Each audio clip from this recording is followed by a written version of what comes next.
Good morning, everybody. On behalf of Dublin City Council, delighted to welcome you to the second day of our 2024 Dublin Festival of History, now in its 12th year, funded by Dublin City Council and organised by Dublin City Libraries and the Dublin City Council Culture Company. This morning, great to see so many of you here so early this morning on a Saturday, and it's only the first of many talks we have today here in Dublin Castle, and some of the ones that we're looking forward to later in the day are The Peep Show, The Murders at 10 Renningston Place with Kate Scummerscale, her forthcoming book. Really looking forward to hearing that. And of course, we also have many more. We have Roger Casement, Broken Archangel at 2 o'clock, and several more later on in the day, and of course on into tomorrow. So if you haven't got a programme, so you get a copy.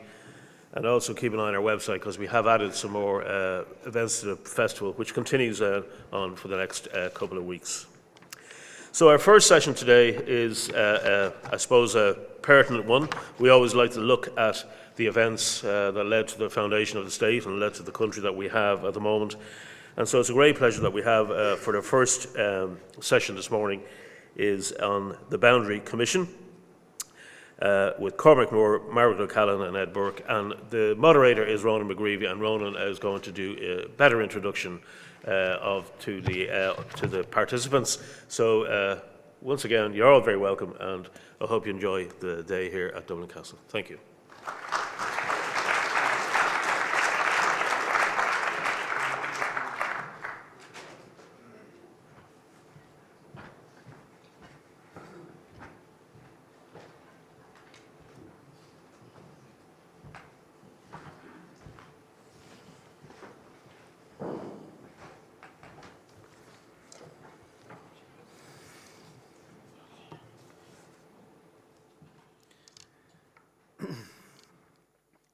Good morning, everybody. Fantastic to see such a great crowd on a cold Saturday morning for what I think is a very important historical subject.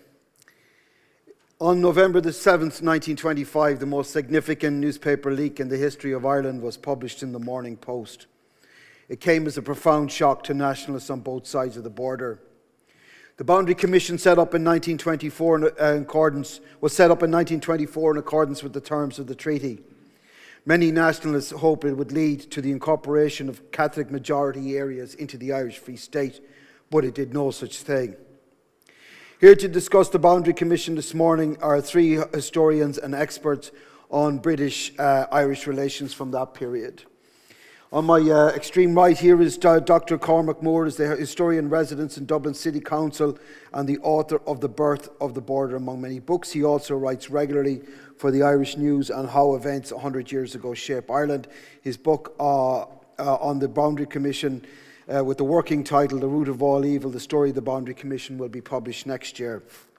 In the middle we have Professor Margaret O'Callaghan from Queen's University Belfast. She's the co-author with Mary Daly of 1916 and 1966, commemorating the Easter Rising, and a contributor to Remembering 1916, the Easter Rising, the Psalm and the Politics of Memory in Ireland, published by Cambridge.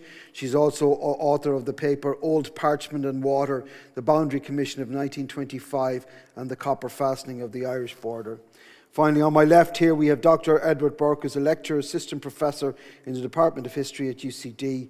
His most recent book is Ghosts of a Family, Ireland's Most Infamous Unsolved Murder, which is about the massacre of the MacMahon family in Belfast in 1922. Thank you very much. So, Margaret, we'll just start with you. We know that the Boundary Commission was set up under the Anglo-Irish Treaty, but it had a long gestation period, didn't it?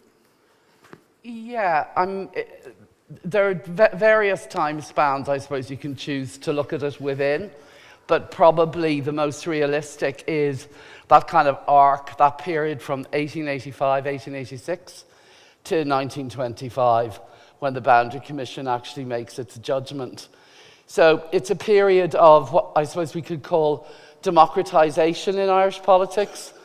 Democratisation, Parnellism, the Land League, the Land War. It's a time of high politicisation. But what you get in Ireland is, at that moment, I suppose by democratisation, I just mean increasing the franchise. And in Ireland, that effectively means more nationalist votes on the island as a whole and a potential majority for home rule. Now, Parnell thinks that he's placed that on the agenda of what he calls practical politics in '86, but we know it received. So what you get in Ireland is a politicisation around the issue of home rule in that period from '86 to about 1906. Nationalism forms itself waiting for this promised land of home rule. Unionism sets itself out to oppose it. It might have stayed like that had it not been almost like a Brexit parallel, an event 1909, 1910. It's suddenly the case that Tories want to break, or the Liberal Party in Britain want to break the power of the House of Lords. The House of Lords are blocking internal British legislation.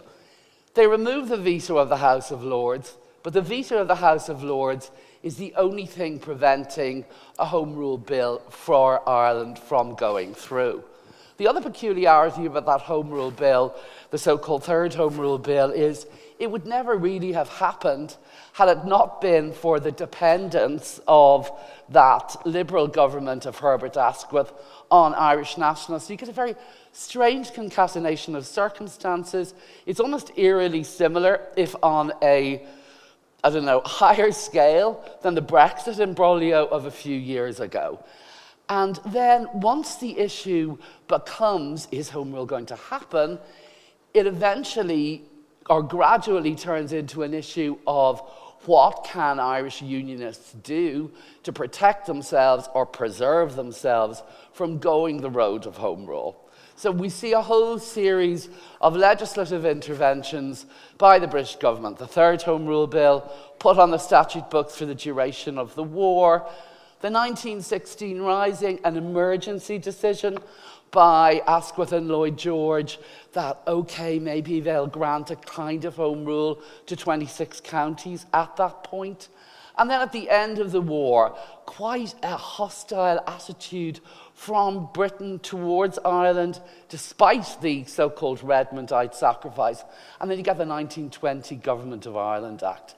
So what the British are really doing is, during the Anglo-Irish War, they're making provision for that part of Ireland where their quote-unquote own people, loyal Ireland, have a demographic majority. And that is something roughly called Ulster. So what's going on then for really from 14 to 25 at various different levels and stages is what constitutes Ulster? So, I mean, some of the questions we want to ask are, was this inevitable? Is it because the concentration of unionism has demographic weight in a first-past-the-post system only within Ulster that Ulster became the ground upon which a loyal Ireland decided to fight? But that leaves out the story of all the unionists in Sligo, Cork, South County Dublin, Rathmines, wherever.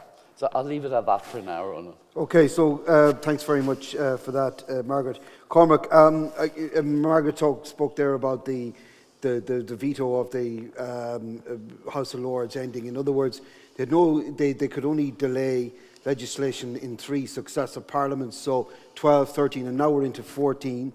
And Home Rule, the Home Rule Bill is going to become an act this year. And I'm going to fast forward to July 1914.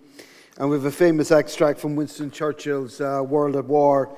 He talks about the British cabinet toiling around the quote-unquote muddy byways of Fermanagh and Tyrone, not the dreary steeples. That happens later. And then we hear of Austria's ultimatum to Serbia. The parishes of Fermanagh and Tyrone faded back into the mists and squalls of Ireland, and a strange light began immediately, but by perceptible gradations, to fall and grow upon the map of Europe. In other words, he's saying that they're perplexed about what parts of Ireland should go into the Home Rule settlement, and then we realise that the First World War is about to break out. It's clear, Cormac, that had the First World War not broken out, that this would have been the central issue the British government would have had to grapple with. Yeah, I think Herbert Asquith said the start of the war, the start of the First World War stopped a civil war in Ireland, so they cut off their head to stop a headache, essentially. in July, just June 28th, you've got the assassination in Sarajevo, but in the end of July, there's actually a Buckingham Palace conference where they're trying to get some agreement between essentially Carson and Redmond. And actually the King George V, he wanted permanent exclusion of 6 counties and was constantly on to Ascot trying to get him to go there, essentially. And he was the one who instigated this conference. But nothing happened. And it was essentially over Tyrone and Fermanagh. And a lot of the issues that happened up until 925 were over Tyrone and Fermanagh, because the weakest case from a moral point of view that the Unionists and the British had was that Tyrone and Fermanagh had majority Catholic populations. And generally, if you were a Catholic, you voted Nationalist, and that was reflected And so at in Derry general City elections. as well, and parts of South Armagh, I'm right to say? Yeah, you could, and absolutely, but if you're going to do it on a county-by-county basis, the 2 counties in what became Northern Ireland that had a Catholic majority were Tyrone and Fermanagh. Actually, it was interesting, I was looking at the Ascot papers, and in the 1911 census, they didn't make any notion of this in the British government, that Armagh actually had a smaller Protestant majority than Tyrone and Fermanagh had a Catholic majority. But yet no one was talking about Armagh being part of Home Rule Parliament. It was all about Tyrone and Fermanagh. So there was this kind of injustice from the start, really, that they needed to get Tyrone and Fermanagh in, but how did they do it without losing the moral argument? So, yet the First World War intervenes, the Home Rule Act goes through, it's put on the statute book, but it's not going to be enacted until the end of the war, and there is this also the proviso that something will be done about Ulster. And then you have the Lloyd George attempts in summer of 1916, where he's been duplicitous, as he basically has a very good record of it. He was like a bright Boris Johnson, basically. But he basically promised to, as Carson saw it, the permanent exclusion of the 6 counties, and as Redmond saw it, the temporary exclusion of 6 counties. And once this was revealed, plus opposition from Southern Loyalists and even from kind of die-hard Tories in the cabinet, that goes to nothing. So we have this kind of path developing until we get to the Government of Ireland bill. And interestingly, with the Government of Ireland bill, this is in 1920, right? Yeah. Well, 1919 it was brought through the Parliament in 1920, but the Walter Long's committee was set up in 1919, and they offered Ulster the 9 counties for Northern Ireland. That's right.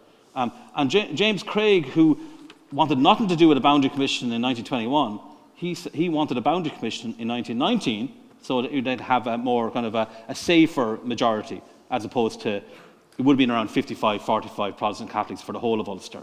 But himself and Carson wanted around 66% and Protestants in their new state, which they got, essentially. The British government backed down. Okay, well, we've got a lot to get through, so we're going to fast forward in a bit. So we have, after the First World War ends in 1918, we have a couple of significant events. Obviously, we have the First Dáil, we have the War of Independence, and we also have the creation of Northern Ireland in June 1921 under the Government of Ireland Act 1920. And then we have the treaty negotiations and the signing of the treaty in December 1921, and the Boundary Commission is set up under Article 12 of the boundary of the Anglo-Irish Treaty. I'm just going to read it here, and I'm going to read the sort of important bits are in bold there. The Boundary Commission shall determine, in accordance with the wishes of the inhabitants, so far as may be compatible with economic and geographical conditions, the boundaries between Northern Ireland and the rest of Ireland. First of all, how did the Article 12 of the treaty come about? Well, it came about, I think, because in terms of the selling of any treaty, it was very quickly made aware to the British government by the Irish delegates that they needed to bring part of the North with them, and that meant, i.e., part of the army with them, and they did do that. So they were able to Collins, Griffith, etc., were able to go back. Talk to key commanders in places like Belfast, Roger McCorley, Seamus Woods, use people like Eoin O'Duffy, who was sort of the great Northern commander, to kind of say, look, we're taking pause, we're going to build an army, we're going to build a national army, and then we're going to recommence the war if the Boundary Commission, doesn't give us exactly what we want, which is large parts of Northern Ireland, to make Northern Ireland unviable very quickly by mid-1920s. by which stage, this kind of the rump of it will eventually sort of fall into the new Irish state. And if that doesn't go according to plan, then of course we will build up a national army that will have commence a major northern offensive. So that's the promise, and it works on the Irish side. And I think the British are conscious that they need to give something. But of course, as we can see, this is vague text, right? So it's vague text in terms of elsewhere in Europe, plebiscites are promised. So in the wake of Versailles and other treaties, of course, there are disputed territories, new borders, new boundaries. And often the recourse to sort of trying to sift through these problems is to offer plebiscites in districts, and that's not something that's nailed down during the treaty negotiations of 1921, and that comes back to haunt the Free State government later. So I'll stop there because we've lots. Yeah, it's interesting, isn't it?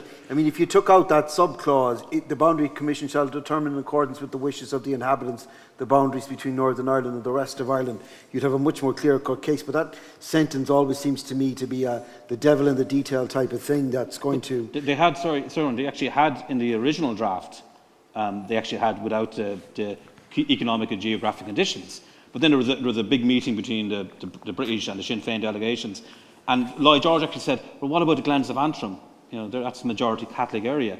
We don't want islands of isolation, basically. And that's why they introduced the geographic, or this was the understanding from the Irish delegates, that's why they introduced this geographic economic conditions. It wasn't about, rectifying the border as later claimed by the British signatories.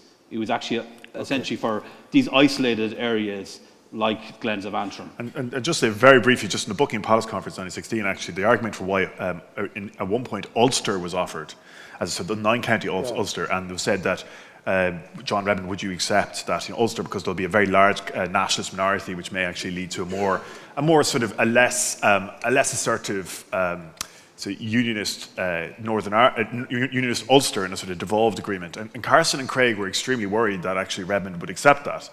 And one of the arguments, because then obviously with a small unionist Protestant majority, the fear was, of course, that Northern Ireland or Ulster would would cease to be devolved, would kind of opt into United Ireland at some point in the succeeding decades.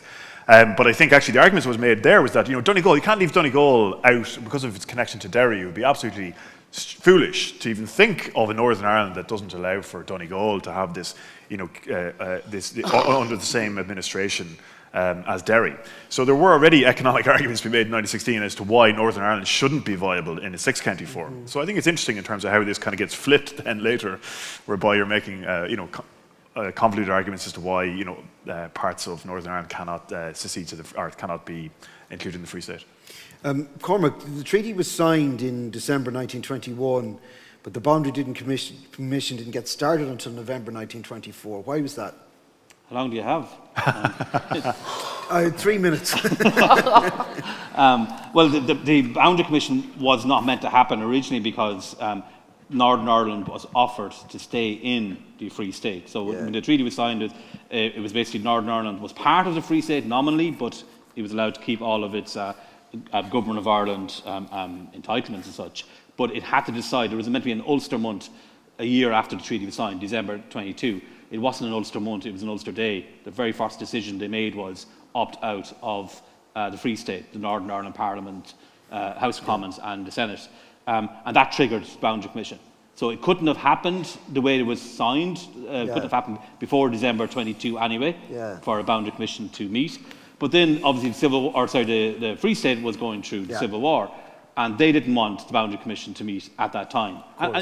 Justifiably, it would have looked very bad. We want more territory. We can't even manage a territory of our own. So they did not want that. They also said that they were preparing their case. So a lot of people have this kind of misnomer that the Free State didn't want to do the Boundary Commission. They didn't want big parts of Northern Ireland. That's just not true. The amount of work they put in at a government level and particularly the North Eastern Boundary Bureau was enormous. There's over 60 boxes of files of the North Eastern Boundary Bureau alone in the National Archives of Ireland. There's loads of other interactions with government departments. They put a huge amount of work, propaganda work, hiring legal agents in the North, lobbying, doing propaganda work in British elections, lobbying the British press. advising, writing memorandums for different government ministers. They did a huge amount of work. So they wanted to prepare the ground, first of all, prepare their case. This involved economic advisors like Joseph Johnson, really setting out the economic case for getting as much of Northern Ireland as possible. Then you had Bolton C. Waller. He was an international expert. He went over to London. He talked to a lot of people who were involved in other boundary commissions around Europe. So he set the international precedents, cases and procedures and so on. So they finished this work around May, most of the work around May, June of 23. And that's when they asked for the boundary commission to meet. Was July. They appointed their commissioner, Eoin MacNeill. It didn't happen then because the British said, well, why don't we have a conference instead? But let's have it after your election. You have to have an election. So they had the Free State had an election in August 23. Then it was meant to happen in September 23. And then the Duke of Devonshire, who was the Dominion Secretary at the time, he said, no, actually, I've got the Imperial Conference coming up in October, November. I'm too busy then. And then it was meant to happen in November, but then an election happened in Britain. So then they go, okay, let's push it out to January 24. It happens in January 24, the first conference. The Irish Free State is offered a pretty poor offer by the British. They don't accept it. Craig genuinely gets very sick. He actually almost dies from influenza after the conference in February. So then that's kicked down the road and he has to go for a cruise in the Mediterranean to recover. Constantly. Isn't it nice, isn't it? I'm going to recover from ill health by going. And the Baltic. He goes to the Baltic later in 24 as well, but that's another story. So then it meets again in April 24, but then there's no agreement. So then the British have to enact the Boundary Commission. They don't want to. This is a Labour government, first Labour government, it's minority administration. They don't want anything to do with the Irish question because they know it's trouble. But they have to enact the Boundary Commission to honour the treaty. So they actually, first of all, they offered a job as chairman to a former Prime Minister of Canada, Robert Borden. He turns it down because Ulster wants nothing to do with it. And then they offered to Richard Feetham, a British-born, South African-based judge. So this happens, this is all happening. And meanwhile, Northern Ireland are refusing to actually get involved. I'll come to that with Ed in a second. Yeah. Margaret, just let me talk to you about, let's talk about the three members of the Commission. First of all, Justice Richard Feetham. Yeah, I'll come to that in a minute. I think we need to say the treaty, there is an anomaly going on here. The Government of Ireland Act in 1920 set up Northern Ireland. You had a Northern Ireland Parliament open in 21. At that Parliament, the King says, let's have peace talks. But the treaty that Lloyd George and the rest of them sign with Griffith and Company is in effect a treaty between something called Ireland and Great Britain. So there's an extent to which the Government of Ireland Act is quasi-shelved. Now the legalistics of this are complicated and could be discussed endlessly, but there's an anomaly in the setting up of the whole thing. The Government of Ireland Act, and also the British keep talking about trying to maintain a Council of Ireland and go for an eventual end to a partition they've just accomplished in the government. So the Government of Ireland Act of 20 was supposed to set up a way of dealing with Northern Ireland, taking it out of the equation. But what Lloyd George effectively does in the treaty is he throws it back in again. Craig is disgusted. He thought he'd already got his neat little six-county new Northern Ireland. And the other thing to remember, that's out of the Government of Ireland Act of 20, which can be described as the fourth Home Rule Bill. But it's a very new kind of Home Rule Bill in that there had never been envisaged previously a separate jurisdiction with its own devolved parliament for this entity, 4, 6 or 9 counties that was going to constitute the, new Northern Ireland, Ulsteria, whatever you want to call it. So Lloyd George is playing around with an awful lot of different formulations, but when he puts the treaty in place in 21. So why does he put this clause in about a boundary commission? I think, as Ed's already said, he kind of had to. Even Birkenhead says later, Griffith and Collins would not have signed the treaty without provision for the Boundary Commission. That was a clear condition at the centre of it.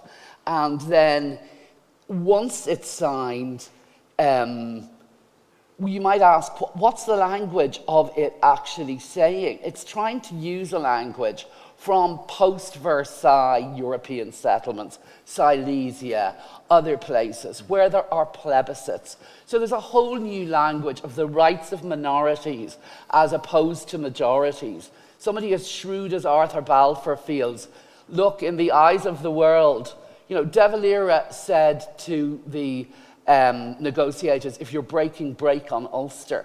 Now that was kind of shrewd because Ulster internationally was an issue people could understand, whereas, you know, the oath or whatever became the issue of the Civil War was incomprehensible. But anyway, to get back to, sorry, there's a lot there we needed to clarify. Sure. So, as you've already said, the extraordinary thing about the appointment of commissioners is that it takes place in an extraordinary time in British politics, the first Labour government ever. And the first Labour government is placed in this position of, what, having to choose to ensure that Craig goes along with the terms of the treaty when all he wants to do is ignore everything the treaty has to do with Northern Ireland. So effectively, Craig and company negotiate and propagandize between 22 and 24 and 25. As you say, he's got the flu, he's on cruises, he's all over the place. Blackmore, his chief civil servant, is organising things. They're drawing up figures on every county, lest it come to the crunch. But basically they're saying, we're not participating, we're not going to appoint a commissioner.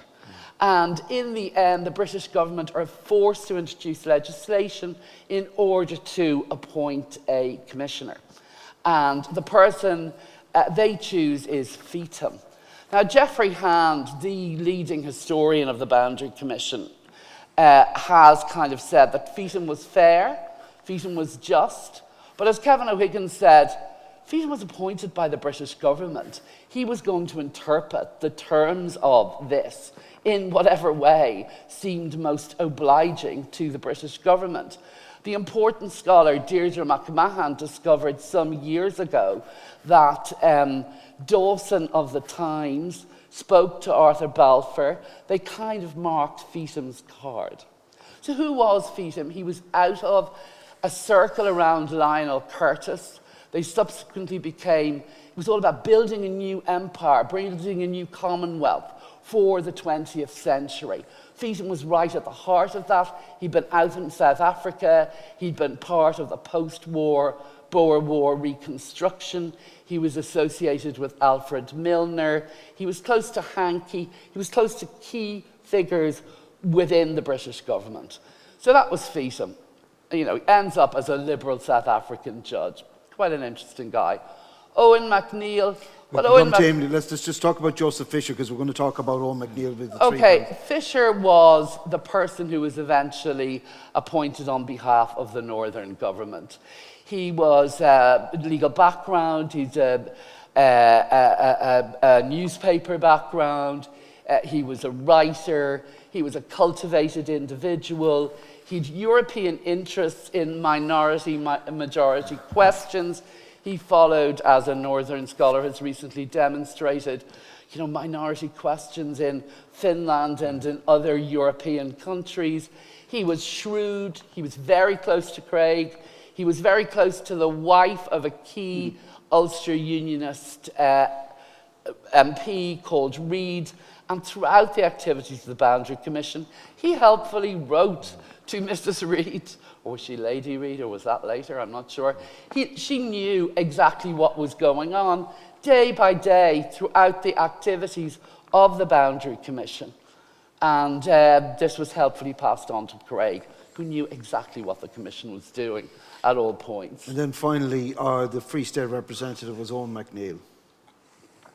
Well, Eoin MacNeill, extraordinary, accomplished and brilliant Irish language scholar, had been responsible for countermanding the orders for the Rising. Founder of the Irish Volunteers. What? Founder of the Irish Volunteers. Former organiser of the Volunteers, very clever man, Alice Stopford Green, who worked with him through the volunteers with Casement, said, oh, he can be very disorganised. So whether being a bit disorganised was a contributing factor to his behaviour during the Boundary Commission is debatable, but I myself am very sympathetic towards MacNeill. I think he kind of interpreted what he felt to be his brief in an honourable manner. He says something like, has anything so abominable ever been seen, to traverse and walk the ground of Ireland with a view to drawing a boundary upon it? His heart was never really in it. Also, he was a Glens man. He was from the Glens of Antrim. What was this Boundary Commission? I mean, you know, people didn't want partition. You know, if you were in the Glens of Antrim and you were a nationalist, you didn't want partition at all. If you're a so-called border nationalist, you might think, oh, well, we're Tyrone Fermanagh, we'll get back in with the Free State. But for Glens Catholics, partition's an absolute disaster. It's you know, only as bad maybe as it is for Belfast nationalists. So I'm sympathetic to MacNeill. He's a very clever man. He's a very talented and an extraordinary scholar. Why they appointed him, I'm not sure. But I think no matter who had been in that position, given the scale of the activity that had gone on the British side and the kind of propaganda wars that were being waged, it wouldn't have made much difference. Cormac and Ed, you've been very critical of Eoin MacNeill in the past. Just go to you first, Cormac, and try and keep these brief because we've a lot to get through before the end. But Eoin MacNeill was, at the time, he was appointed to the Boundary Commission, also the Minister for Education, which was a big enough brief in itself. So you have to wonder whether, you know, you talked about the Free State taking this whole business seriously. Surely they should have had him as a full-time representative whose only brief was to fight the cause of nationalism in Ireland. Yeah, the Free State did take it seriously. And the decision to appoint MacNeill was Cosgrave's. Actually, Kevin O'Shiel, he was the director of the North Eastern Boundary Bureau. He said there's a great man who's got great diplomatic skills. He's got, you know, he knows the British government well. He will, you know, he's got a good legalistic mind. He's good empire knowledge as well.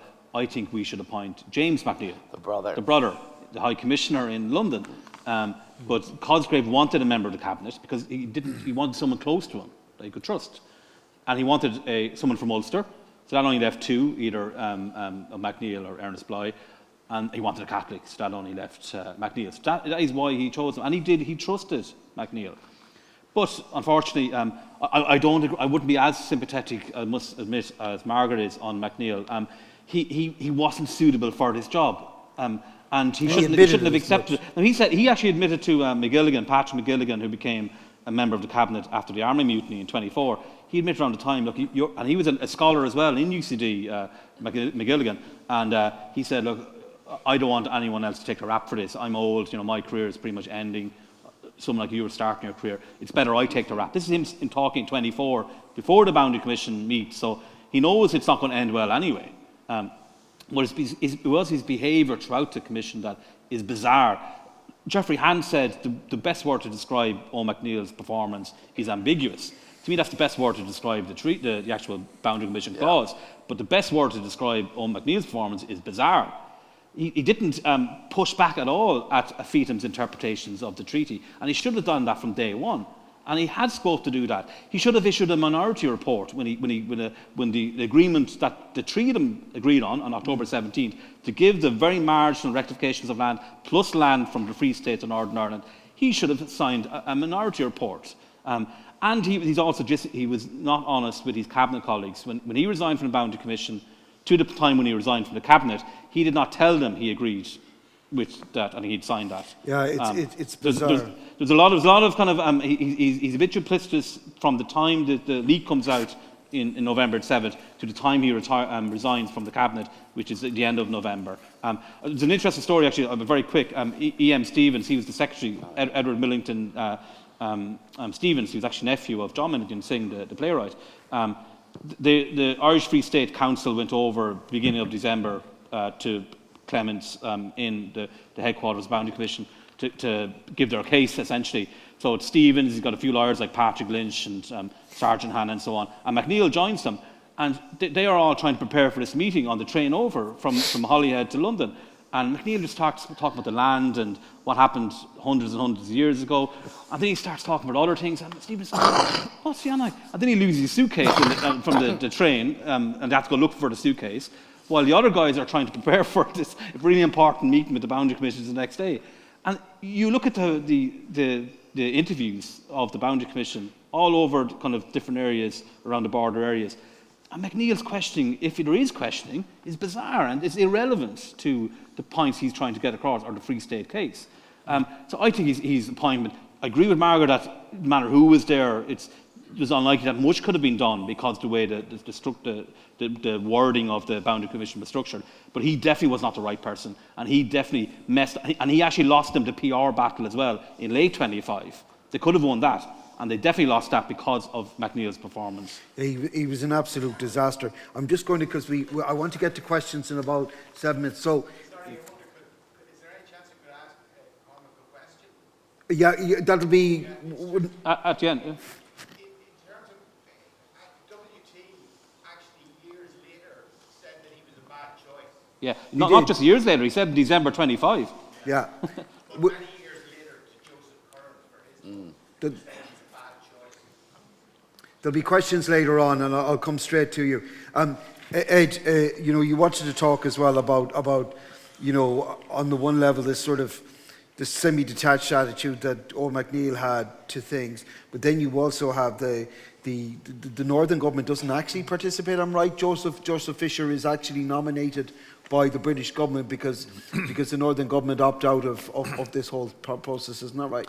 Yeah, absolutely. And like the Northern government has set out their stall very early on. I mean, we have the Petticoat precedent, right? So after the British, obviously, the only time there's sort of a forceful occupation of what becomes a free state is obviously occurs on June the 4th, 1922, and then there's an 8-month occupation of part of Donegal, the village of Petticoat and sort of the surrounding area, Grouse Hall, etc., and then also Beleek Fort, which is also in Donegal, right? And they only and at that point, in late 1922, the Duke of Devonshire, the Colonial Secretary and Conservative government goes and talks to Craig and talks to people like Basil Brooke, and it's made very clear that despite the entreaties of Petticoat Unionists, and indeed some people from Tyrone Unionists as well, that Petticoat be annexed essentially, they'd be handed over, and there'd be some trade, perhaps Beleek would go to the Free State. They say absolutely not, and Devonshire makes very clear to Craig is that if you go for this precedent, this will be extremely damaging, and I would urge you not to.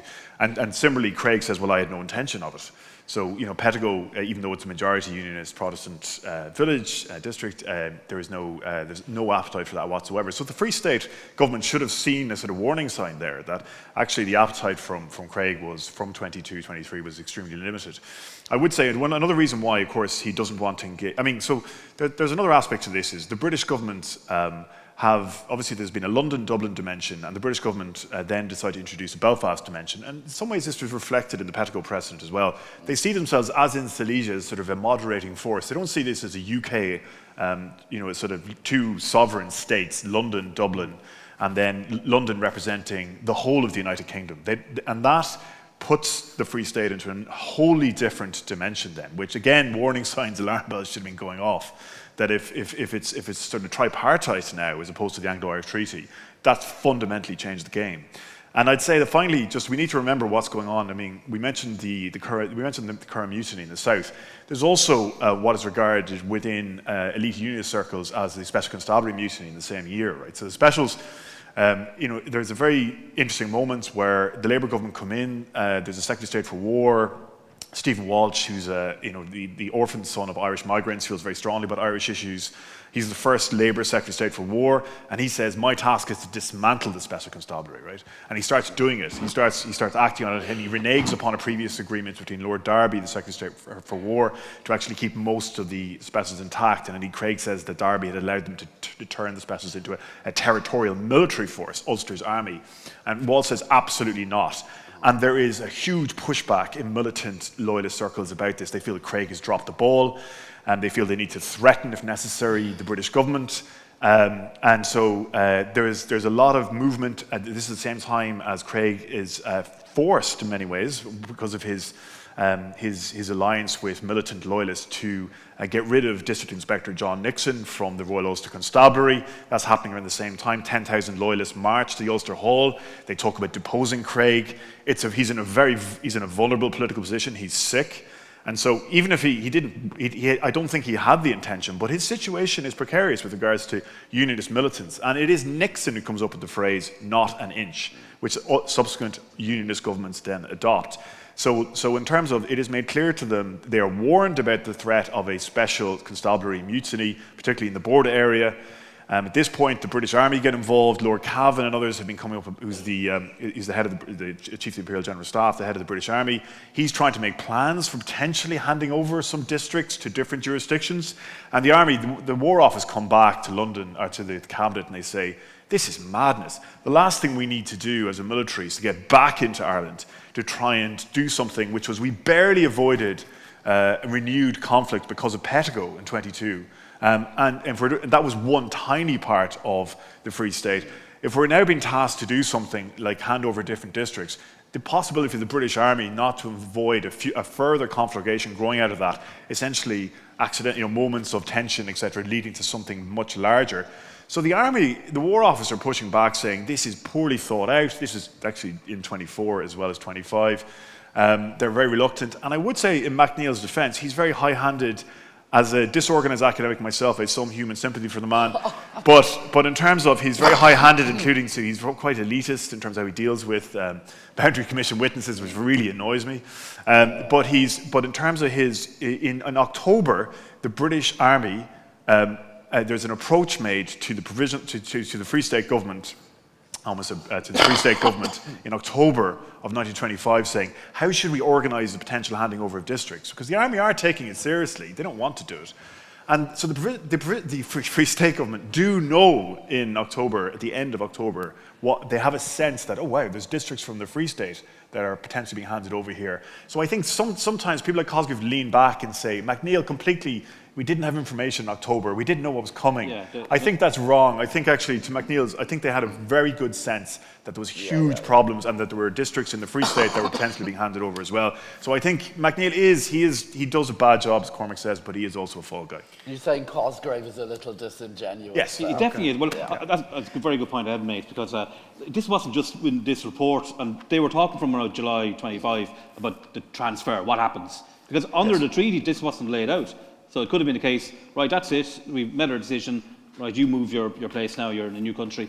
Essentially, because there was no remit there was no kind of time frame for this to bed down before it actually was enacted. Okay. So there was loads of departments met up. But this, like, loads of the witnesses and evidence was from people from the other side of the border.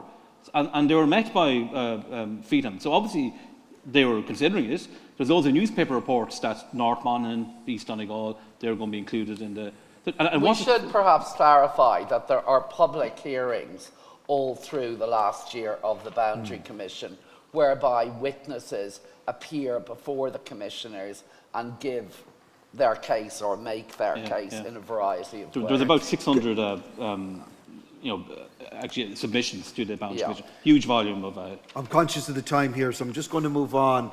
And I'd ask to keep the answer short, just because I'll tell you, because I want to get in some questions. I'm just going to show you the map. You all see that, folks, right? This is the map that was published in the Morning Post, I think, on the morning of the 7th of November. And you can see the broken lines here. It's actually quite hard to see, but they're around here. So parts of South Armagh would have gone to the Free State, parts of... They'd have got rid of Crossmaglen. Yes, yeah, that would have helped. And you've... but then you've the shock that, which was never envisaged, I think it's fair to say, that parts of the Free State in East Donegal would go to Northern Ireland. So this is quite a bombshell, right? So if I just might fast forward this, the Irish government is I think blindsided by this, it's fair to say, and they rush to have the report suppressed, and then what we go to, there's a conference in London in December 1920. November 1924. So what's the outcome of that conference? Well, there's a tripartite agreement and the border remains as it is. And beforehand, O'Higgins said we have to get something in return.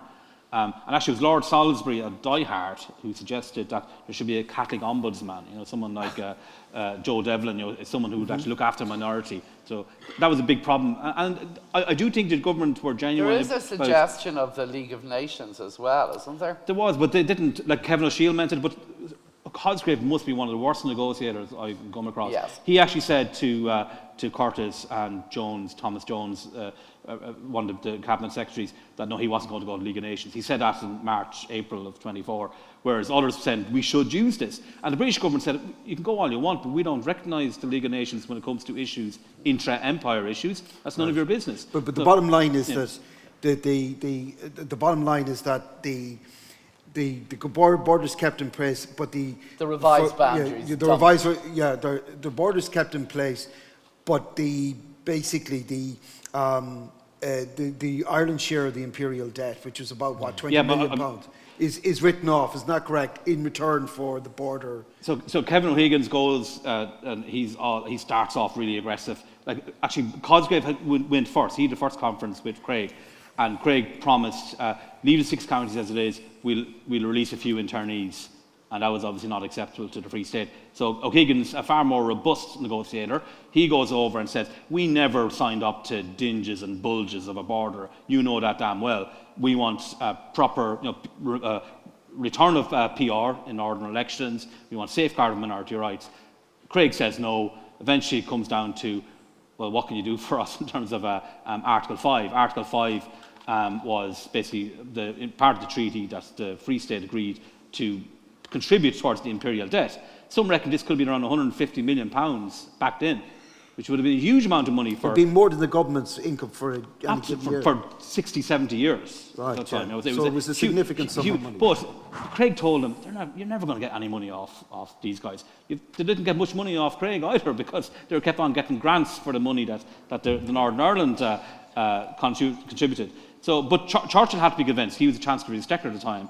They did agree to it, that they waived the Article 5. But the Free State actually volunteered that they would actually contribute to war independence debt.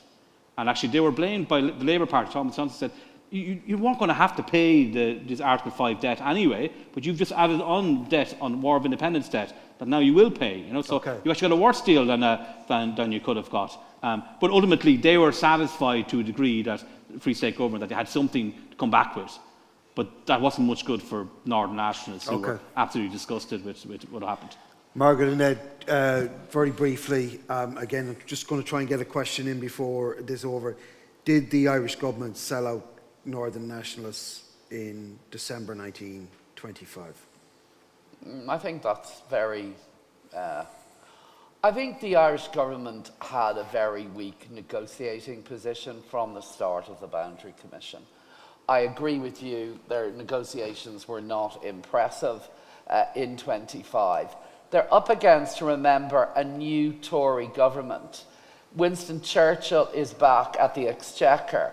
Churchill has already given a huge sum of money to Craig to reinstate and rebuild up the specials in Northern Ireland. So they've got a committed Tory government. They have no chance of getting this. Their choice is war or swallow it. I don't think they've any leverage or they've any power. They're not very good negotiators, but they don't have the power. I mean, negotiation does depend upon having some relative power. So to say they sold out Northern nationalists, I'm sure it felt to Northern nationalists like they had been sold out, and in many ways they had. But the Irish government didn't really have any choice. Now, there is one very disturbing statement of Cosgrave's.